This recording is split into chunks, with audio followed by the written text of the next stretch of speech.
और सिरोही से बड़ी खबर मिल रही है, जहां पुलिस ने शराब से भरा हुआ एक ट्रक पकड़ा। एक आरोपी को भी इस मामले में गिरफ्तार किया गया है। आबू रोड रिको थाने के मावल में यह कार्रवाई की गई है। करीब 50 लाख रुपए की शराब बताई जा रही है। थानाधिकारी सुराराम के नेतृत्व में यह कार्रवाई की गई।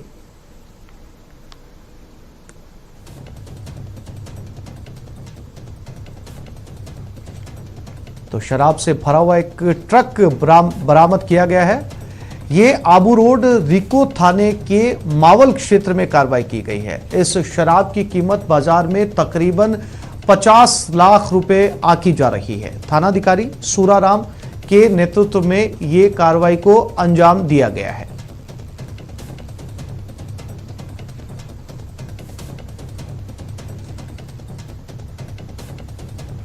और ट्रांसफर से बैन हटने पर भले ही कर्मचारियों को राहत महसूस हुई हो, लेकिन प्रदेश के 2 लाख थर्ड ग्रेड शिक्षकों में मायूसी है। क्या है वजह, देखते हैं इस रिपोर्ट में।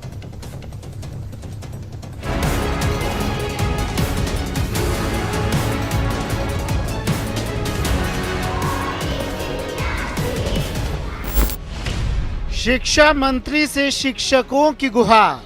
तृतीय श्रेणी शिक्षकों के जो तबादले हैं वो विगत 3 सालों से लंबित हैं। उनके तबादले भी शीघ्र खोले जाएं। थर्ड ग्रेड शिक्षकों को क्यों किया दरकिनार? सरकार को 2 वर्ष पूरा होने को आए, लेकिन इन्होंने पहले जो ट्रांसफर किए उसमें भी थर्ड ग्रेड को शामिल नहीं किया। कब तक करना पड़ेगा ट्रांसफर का इंतजार? सरकार की तरफ से बहुप्रतीक्षित तबादले खोले गए हैं। संगठन उसका स्वागत करता है। तबादलों से बैन हटने का स्वागत है। शिक्षा मंत्री डोटासरा का आभार है, पर उनसे एक फरियाद भी है। सरकार थर्ड ग्रेड शिक्षकों को क्यों दरकिनार कर दिया? परंतु संगठन ये भी मांग करता है कि तृतीय श्रेणी शिक्षकों के जो तबादले हैं वो विगत 3 सालों से लंबित हैं। उनके तबादले भी शीघ्र खोले जाएं। साथ ही टीएसपी में जो सेकंड ग्रेड और थर्ड ग्रेड टीचर्स हैं उनके तबादले भी विगत 5 साल से लंबित हैं। शिक्षा मंत्री ने साफ कह दिया है कि प्रदेश के करीब 2 लाख थर्ड ग्रेड शिक्षकों को ट्रांसफर के लिए और इंतजार करना पड़ेगा, पर कब तक कोई नहीं जानता। वैसे थर्ड ग्रेड शिक्षकों के साथ ऐसा पहली बार नहीं हुआ है। थर्ड ग्रेड शिक्षकों के तबादले बीजेपी सरकार के दौरान किए गए थे। उसके बाद से ही थर्ड ग्रेड शिक्षक तबादलों का इंतजार कर रहे हैं। पिछले साल सितंबर में करीब 8000 शिक्षकों के तबादले किए गए थे। ट्रांसफर में थर्ड ग्रेड शिक्षकों को शामिल नहीं किया गया।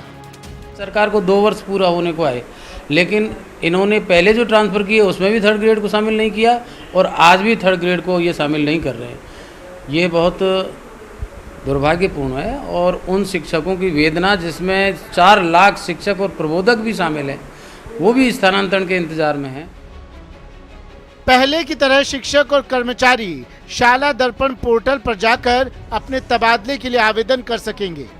उम्मीद की जानी चाहिए कि तबादले पारदर्शिता और नियम कायदों के मुताबिक होंगे, जिससे न सिर्फ शिक्षकों की समस्याएं दूर होंगी, बल्कि छात्रों को भी पढ़ाई लिखाई का बेहतर माहौल मिलेगा। न्यूज़ 18 राजस्थान के लिए जयपुर से महेश दाधीच की रिपोर्ट। डूंगरपुर जिले में शिक्षक भर्ती 2018 के तहत रिक्त रहे अनारक्षित 1167 पदों को भरने का विवाद गरमाने लगा है। एक और जहां एसटी वर्ग सभी पदों पर एसटी वर्ग की भर्ती के लिए कांकरिया डूंगरी पर पड़ाव डाले हुए है, वहीं समानता मंच सरकार से रिक्त पदों को सभी वर्गों से भरने की मांग कर रहा है। इधर इस मामले में राजनीतिक दखलंदाजी से डूंगरपुर जिले में एसटी और नॉन एसटी वर्ग के बीच सामाजिक सद्भाव भी बिगड़ने का अंदेशा है।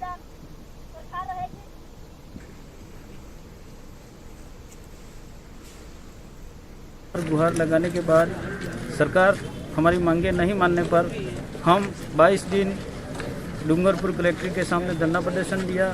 धरना प्रदर्शन में हमको आश्वासन देके उठाया था और कहा था 17 तारीख तक आपका काम करवा लेंगे, लेकिन उसके बावजूद हमारा काम पूरा नहीं होने पर हम आपकी बात सरकार तक पहुंचा रहे हैं और साथ ही प्रशासन को भी कहना चाह रहे हैं कि ये जो लोग बैठे हैं अगर कोविड की बात करें तो शहर से कई दूर पहाड़ी पर बैठे हुए हैं। यहाँ पर न कोई कानून व्यवस्था बिगड़ रही है और ना ही कोई राजकार्य में बाधा, ऐसा कोई काम कर रहे हैं ये लोग। रीट 2018 के 1167 पदों के लिए जो पीएसपी क्षेत्र में भी आंदोलन चल रहा है, वो पद अनारक्षित होकर सभी वर्गों के लिए खुले हुए हैं, पर वर्तमान में कुछ नेता इसे एक जाति वर्ग विशेष के लिए बताकर यहाँ माहौल खराब कर रहे हैं, जबकि ये सभी वर्गों के लिए, चाहे उसमें सामान्य ओबीसी हो या एसटी या एससी हो, जो भी इस मेरिट में आएगा, और 50% अनारक्षित हैं जो सभी के लिए ओपन मेरिट से हैं। और हाईकोर्ट ने भी इसमें यही निर्देशित किया कि इसमें किसी प्रकार का कोई रिजर्वेशन नहीं है।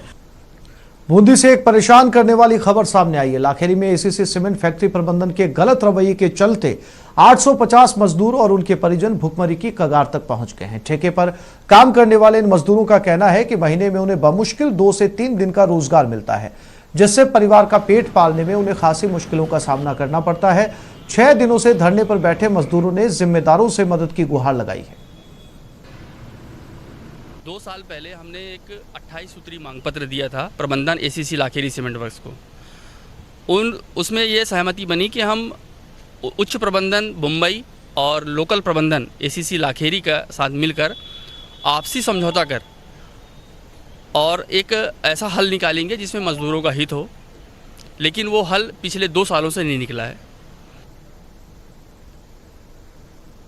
पीएम नरेंद्र मोदी का जन्मदिन है और प्रदेश में एनएसयूआई छात्र संगठन की ओर से इस जन्मदिन को राष्ट्रीय बेरोजगारी दिवस के रूप में मनाया जा रहा है। जयपुर में प्रदेश एनएसयूआई की ओर से आज राजस्थान विश्वविद्यालय में अनूठा विरोध प्रदर्शन किया गया और यूनिवर्सिटी के गेट पर जहां युवाओं ने बेरोजगारी को प्रदर्शित करते हुए चाय, पकौड़ी और मूंगफली के ठेले लगाए, तो वहीं पीएम मोदी से रोजगार की मांग की।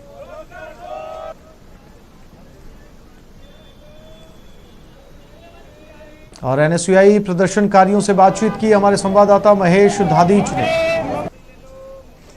प्रधानमंत्री नरेंद्र मोदी का जन्मदिन कांग्रेस का छात्र संगठन एनएसयूआई राष्ट्रीय बेरोजगार दिवस के रूप में मना रहा है। राजस्थान यूनिवर्सिटी के बाहर एक अनूठा प्रदर्शन करते हुए एनएसयूआई ने, आप देख सकते हैं कि किस तरह से चाय के ठेले और थड़ी लगा करके यहाँ पर ये दिखाया है कि किस तरह से बेरोजगारी जो है वो युवाओं में बढ़ रही है। और सबसे पहले तो क्या आप वकालत के स्टूडेंट्स हैं? हाँ जी सर। क्या कर रहे हैं आप लोग?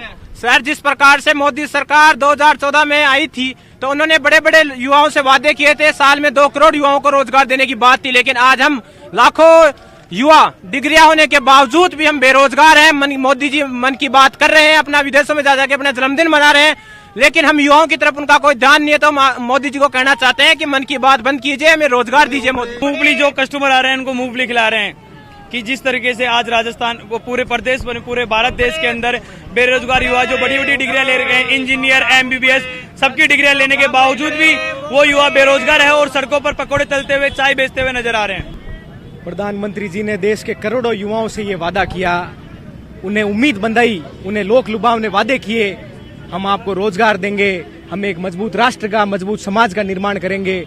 उन युवाओं ने प्रधानमंत्री जी को वोट दिया, आज वो अपने आप को ठगा हुआ महसूस कर रहे हैं और प्रधानमंत्री जी की दी हुई प्रेरणा के अनुसार आज देश का युवा पकोड़े तलने को, चाय बनाने को, मूंगफली बेचने को मजबूर हो गया है। सर, मैं यूनिवर्सिटी कैंपस पॉलिटिकल साइंस। चाय स्पेशल है, ये 20 करोड़ की चाहिए साहब, स्पेशल चाहिए, पीने के बाद करंट आता सीधा। जिस प्रकार से हमारी सरकार केंद्र में बैठी हुई हर हफ्ते की हफ्ते मीडिया में आके करंट देती है, उसी प्रकार से हम चाय पिला कर करंट देना चाहते हैं छात्रों को कि आने वाले ये देखिए हम आज ट्रेन हो चुके हैं, आने वाले वर्ष में हम इसी दिन ऐसे ट्रेन होंगे, हर मार्केट में बेरोजगार पकौड़ी, मूंगफली और चाय बना के हमारा बेरोजगार चलाएंगे। आज एनएसयूआई राष्ट्रीय बेरोजगार दिवस के रूप में प्रधानमंत्री जी का जन्मदिन मना रही है। जिस प्रकार से वो सत्ता में आए थे 2 करोड़ रोजगार प्रतिवर्ष देने के वादे के साथ में, उसके बिल्कुल उलट उन्होंने युवाओं से धोखा किया है। कैमरा पर्सन गणेश यादव के साथ महेश दादीच, न्यूज़ 18 जयपुर। दौसा में पीएम के जन्मदिन को कांग्रेसियों ने बेरोजगार दिवस के रूप में मनाया और कलेक्ट्रेट के बाहर पकौड़े तलकर और चाय बनाकर विरोध जताया। साथ ही प्रदेश में फैल रही बेरोजगारी के खिलाफ ज्ञापन भी सौंपा।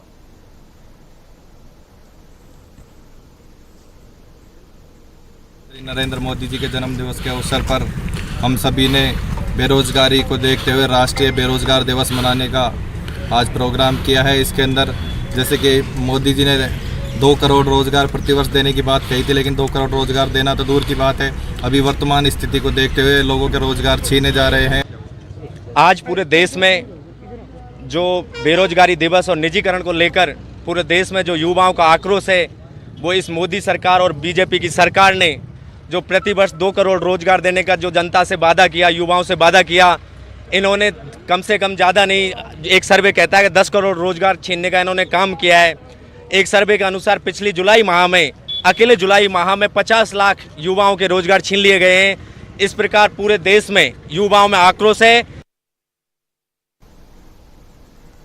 बीकानेर में पीएम मोदी के जन्मदिन को आज राजस्थान युवा कांग्रेस ने बेरोजगार दिवस के रूप में मनाया। राजस्थान युवा कांग्रेस के प्रदेश सचिव अरुण व्यास के नेतृत्व में आज युवाओं ने पकौड़े तलकर अपना विरोध दर्ज करवाया। जसूसर गेट पर युवाओं ने पकौड़े तले तो वहीं रोजगार नहीं मिलने की अपनी नाराजगी भी जताई। मौके का जायजा लिया हमारे संवाददाता सतवीर सिंह राठौड़ ने।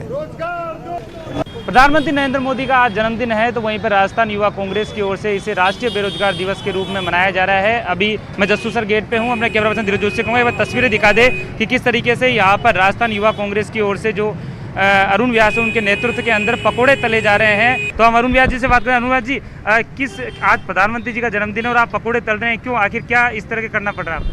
देखिए, आज 17 सितंबर को देश के प्रधानमंत्री श्री नरेंद्र मोदी जी का जन्मदिन है और भारतीय युवा कांग्रेस द्वारा पूरे देश में आज राष्ट्रीय बेरोजगार दिवस के रूप में मनाया जा रहा है। 6 साल पहले पूरे देश में बड़े बड़े होर्डिंग्स लगे थे, बहुत देखी महंगाई की मार, बहुत देखी बेरोजगारी की मार। अब की बार मोदी सरकार, जब सत्ता में मोदी जी नहीं थे तब देश के युवाओं से उन्होंने वादे किए थे कि 2 करोड़ रोजगार प्रति वर्ष वो देंगे।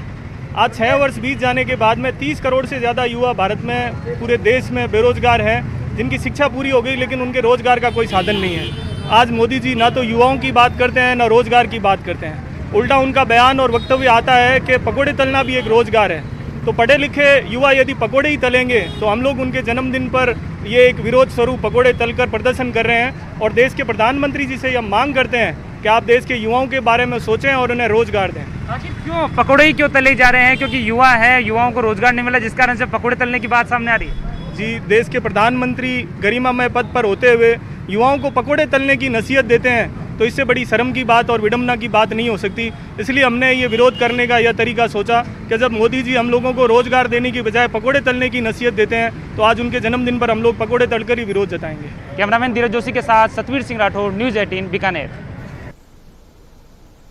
अजमेर के लोहाखान इलाके में कम पानी की सप्लाई और गंदे पानी के बाद लोगों का गुस्सा फूट पड़ा और उन्होंने जलदाय विभाग के खिलाफ नारेबाजी कर प्रदर्शन किया। नाराज लोगों ने जलदाय विभाग के दफ्तर जाकर अधिकारियों को खरी खोटी सुनाई। वहीं क्षेत्रवासियों ने समस्या के निदान की मांग करते हुए आंदोलन की चेतावनी भी दी।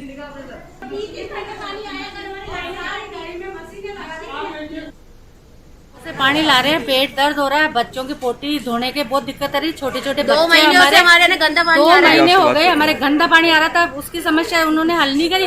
जिससे पहले ये बंद कर दी लाइन को। लाइन तो अभी 8-10 दिन से बंद हुई है और पहले है ना बहुत कम आता है, बाहर सब मोटरें लगा लेते हैं पानी की। टाइम नहीं है, रात को 11 बजे दे रहे, कभी 8 बजे दे रहे। लेडीज कहीं जाए नहीं, घर पे रहे पानी के इंतजार में।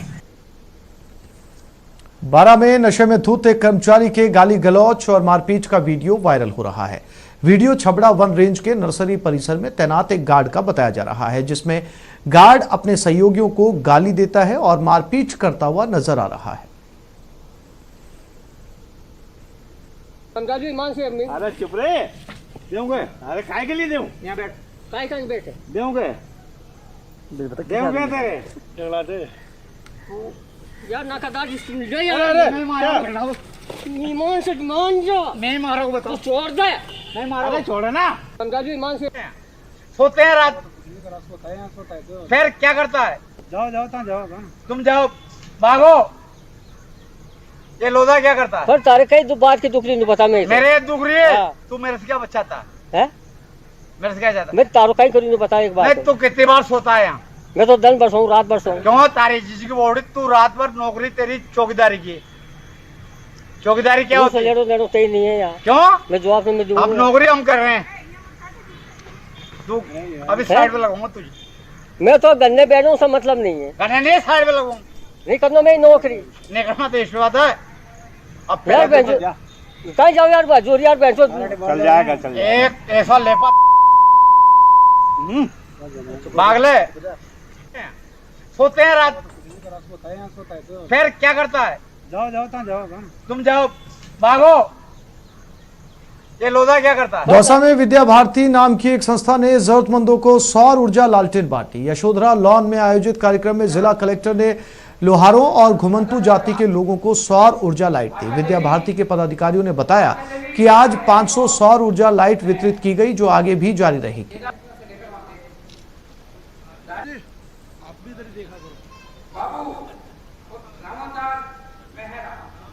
बिल्कुल, ये एक जो सोलर लालटेन जो होती है, जिसमें आप है ना खुद अपने घर पे उसको चार्ज कर यूज़ कर सकते हैं। जिनके पास इलेक्ट्रिफिकेशन की सुविधा नहीं है, आप इससे मोबाइल चार्ज भी ये भामाशाहों के माध्यम से आज एक चिन्हित 50 गरीब परिवारों को आज सोशल डिस्टेंसिंग को देखते हुए उस हिसाब से वितरण किया गया। ये कार्यक्रम रहा, काफ़ी अच्छा है। मैं बधाई देना चाहूँगा जो भी भामाशाह जिन्होंने इसको संपन्न कराया है। विद्या भारती की योजना से जो घुमंतु जातियाँ हैं, यानी जिनके घरों में लाइट नहीं है, बिजली नहीं है, अस्थायी निवास बनाकर रहते हैं, ऐसे लोगों को गुजरात के एक दानवीर के सहयोग से और विद्या मंदिरों की बस्तियों में इस प्रकार के लोगों को इस सोलर लाइट वितरण का कार्यक्रम रखा गया है। और जो आज कार्यक्रम यहाँ किया गया, कलेक्टर साहब के द्वारा ऐसे लोगों को सोलर लाइट वितरित की गई है। कोटा के हाड़ौती अंचल में इस बार मानसून की बेरुखी रही, जहां औसत आंकड़े से कम बारिश हुई, जिससे खरीफ सीजन की सोयाबीन, उड़द और धान की फसलों को पानी की जरूरत पड़ रही है।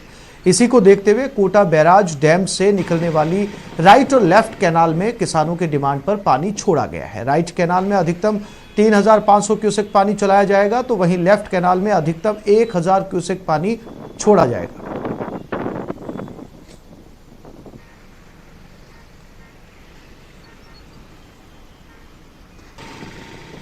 कोटा में बीती रात एक 5 फीट लंबा मगरमच्छ अरब गांव में बने एक मकान में बाड़े में घुस गया, जिसे देखकर लोगों के होश उड़ गए। जिसके बाद स्थानीय लोगों ने तुरंत इसकी सूचना वन विभाग को दी। वन विभाग की टीम ने मौके पर पहुंचकर मगरमच्छ को धर दबोचा, जिसके बाद वहां मौजूद लोगों ने राहत की सांस ली। वहीं वन विभाग की टीम मगरमच्छ को पकड़कर सावन भादो डैम में छोड़ेगी। कोटा शहर में बीती रात मगरमच्छ ने हड़कंप मचाया, जिसे लाडपुरा रेंज की टीम ने पकड़ा।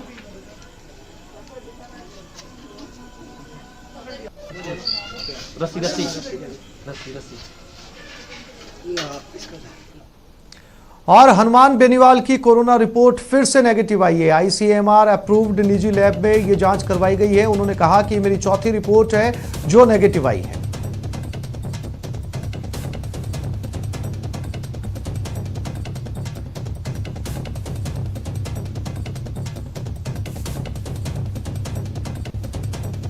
तो हनुमान बेनीवाल की ये चौथी रिपोर्ट है जो नेगेटिव आई है। हाल ही में संसद का मॉनसून सत्र शुरू हुआ था। इस दौरान सभी सांसदों की कोविड-19 की जांच की गई और इस जांच के अंदर हनुमान बेनीवाल दिल्ली में पॉजिटिव पाए गए थे। इसके फौरन बाद में सांसद हनुमान बेनीवाल ने जयपुर एसएमएस अस्पताल के अंदर अपना कोविड टेस्ट करवाया, जो नेगेटिव आया। इसके बाद उन्होंने फिर से एक लैब में टेस्ट करवाया, वो भी नेगेटिव आया है।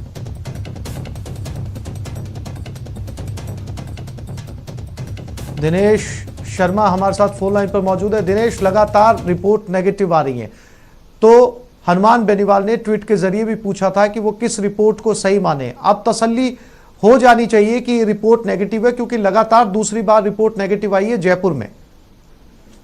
बिल्कुल, देखिए जो रिपोर्ट उनकी पॉजिटिव आई थी उसी के आधार पर जो है उनको लोकसभा की कार्रवाई में भाग लेने से भी रोक दिया गया था। तो अब हनुमान बेनीवाल खुद कंफ्यूज थे कि आखिर वो कौन सी रिपोर्ट को सही माने। अलग अलग लैब जो है वो अलग अलग तरह की रिपोर्ट दे रही है। लोकसभा में जो जांच करवाई उसमें पॉजिटिव बता दिया गया, यहाँ एसएमएस में जांच करवाई तो वो नेगेटिव रिपोर्ट, तो वो खुद कंफ्यूज कर रहे थे। इसके बाद उन्होंने एक और सैंपल दिया। ये प्राइवेट लैब है और जिसे आईसीएमआर ने खुद ने जो है वो रिकमेंड किया हुआ है, डॉक्टर बीलाल लैब, वहां पर उन्होंने सैंपल दिया था कल। आज उसकी रिपोर्ट आई और उस रिपोर्ट में एक बार फिर से उन्हें नेगेटिव बताया गया है। तो अब हनुमान बेनीवाल ने एक बार फिर से ट्वीट के जरिए सवाल उठाए हैं जो रिपोर्ट्स आ रही है जिस तरह की। बिल्कुल, क्योंकि बिल्कुल दिनेश, तमाम जानकारी के लिए आपका बहुत धन्यवाद।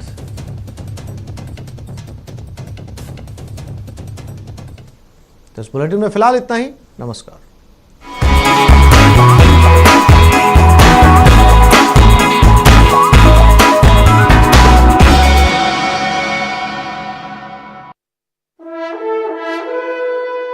पीएम मोदी के जन्म